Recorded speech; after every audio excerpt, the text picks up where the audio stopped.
La historia que voy a contar pudiera ser una historia inventada o futurista, pero no, está ocurriendo ahora, en este preciso momento, año 2020.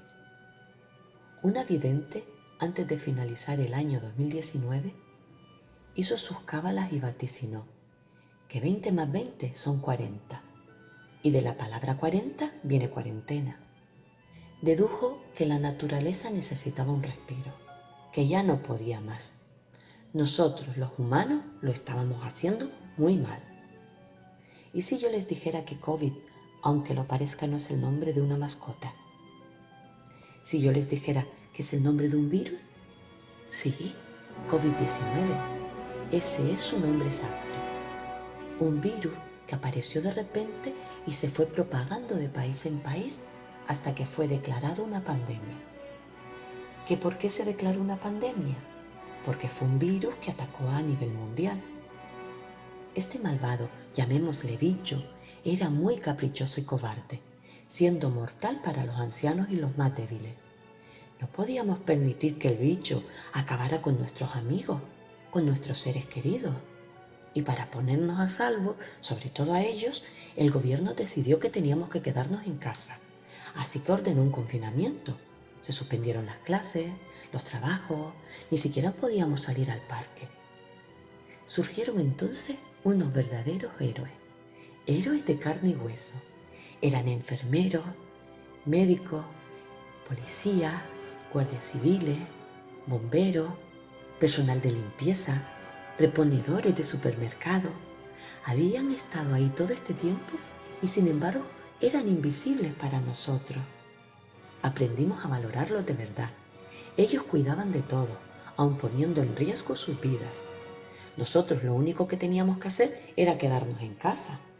Y todavía había algún insensato que no lo cumplía. Los únicos que podían salir eran los que tenían mascotas. Los dueños tenían permiso para sacarlas un ratito a la calle. Lo que sucedió 15 días después de habernos quedado en casa por el confinamiento impuesto fue mágico. La madre naturaleza empezó a sanar. Las aguas estaban más limpias, el aire más puro, había menos contaminación y los animales empezaron a visitar lugares que con la presencia de los seres humanos hubiera sido imposible. Por ejemplo, en Italia ocurrió algo insólito.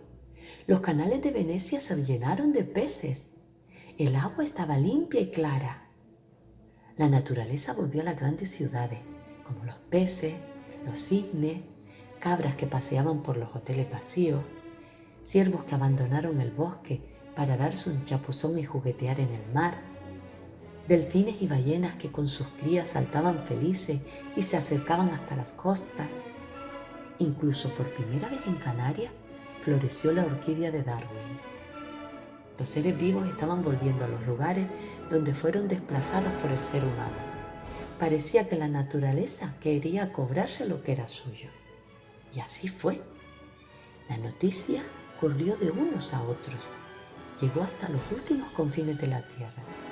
Los animales se pusieron de acuerdo, hicieron turnos para vigilar a los humanos, de tal manera que pasada la cuarentena, estos todavía seguían sin pisar la calle, aunque esta vez era por otro motivo. Era tal el caos que las mascotas de los humanos se reunieron y decidieron hablar con sus amigos los animales en defensa de los seres humanos. Eligieron como mensajera a una gatita blanca, muy sabia, llamada Merlin. Ella les pidió otra oportunidad para los seres humanos. Les hizo ver que no eran tan malos, que a ella, por ejemplo, la habían recogido de la calle, la habían curado, alimentado y en poco tiempo empezó a formar parte de la familia. Les suplicó que permitieran a los seres humanos seguir con la misma vida que llevaban antes de aparecer el bicho. Ella estaba segura que habían aprendido la lección, que tenían conocimiento de todos los cambios buenos que estaban surgiendo en la naturaleza y que estaban muy contentos con ello. Los animales estuvieron varias horas discutiendo. Los animales marinos se quejaban de los enormes barcos, de las personas que no cuidaban el mar. Los animales del bosque se quejaban de los cazadores, de la ocupación de su espacio y de los pocos árboles que había para hacer sus nidos. Ya, muy de noche, Después de muchas horas llegaron a un acuerdo. Permitirían que los seres humanos volvieran a salir de sus casas. Ellos tenían la esperanza puesta en los niños. Sabían que los niños irían creciendo y serían los salvadores de la naturaleza, que no cometerían los mismos errores que los mayores. Así se lo transmitieron a la gatita Mermi y ella fue la encargada de comunicarlo. Y colorín colorado, este cuento se ha acabado.